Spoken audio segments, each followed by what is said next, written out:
جیسا کہ میں نے پچھلے ولاگ میں بتایا تھا کہ شدید بارشوں کے باعث سیلاب آیا تھا، مگر اللہ کے فضل سے ہمارے باجرے کو کوئی نقصان نہیں پہنچا تھا۔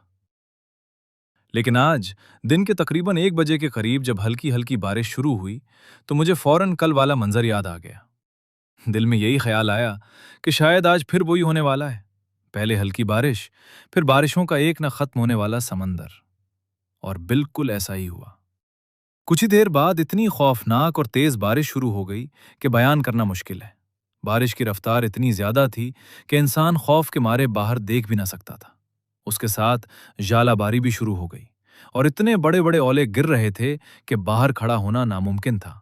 ہم نے اس خطرناک منظر کو کیمرے میں قید کرنا شروع کیا، مگر اسی دوران ایک زوردار دھماکے جیسی آواز سنائی دی۔ آواز اتنی خوفناک تھی کہ دل دہل گیا۔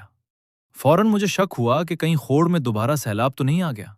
میں دوڑتا ہوا گھر کی چھت پر گیا اور جب اوپر سے خوڑ کی طرف دیکھا تو ایسا منظر تھا جو میں نے اپنی پوری زندگی میں کبھی نہیں دیکھا تھا۔ خوڑ میں ایک انتہائی خطرناک اور خوفناک سیلاب بہہ رہا تھا۔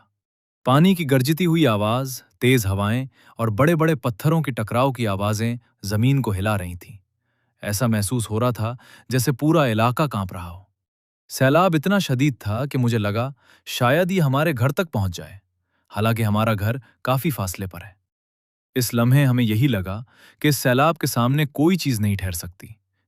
ہمارا جنریٹر بھی خور کے بالکل قریب تھا، اس لیے میں نے تقریباً یقین کر لیا تھا کہ وہ پانی میں بہہ چکا ہوگا۔ لیکن اللہ کے خاص فضل و کرم سے ہمارا جنریٹر محفوظ رہا، تاہم سیلاب نے بہت بڑی تباہی مچائی۔ ہمارے نالے یعنی خور کا پورا نقشہ ہی بدل کر رکھ دیا۔ پانی نے راستے کاٹ دیے، زمینیں بہا دی اور کئی جگہوں پر شدید لینڈ سلائیڈنگ ہوئی۔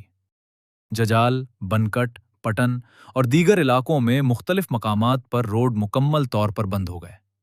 میری نظر میں یہ راستے شاید 3-4 دن تک نہ کھل سکیں کیونکہ نقصان بہت زیادہ ہوا ہے۔ یہ سیلاب صرف ہمارے علاقے تک محدود نہیں تھا بلکہ ہر طرف تباہی مچا رہا تھا۔ میں تمام مسافروں سے گزارش کرتا ہوں جو شاہراہ قراقرم پر سفر کر رہے ہیں کہ ججال، بنکٹ، پٹن اور آس پاس کے علاقوں میں انتہائی احتیاط کریں۔ اگر راستے بند ہوں تو کسی محفوظ مقام پر رک جائیں اور غیر ضروری سفر سے گریز کریں، کیونکہ اس موسم میں بارش اور سیلاب کا کوئی بھروسہ نہیں۔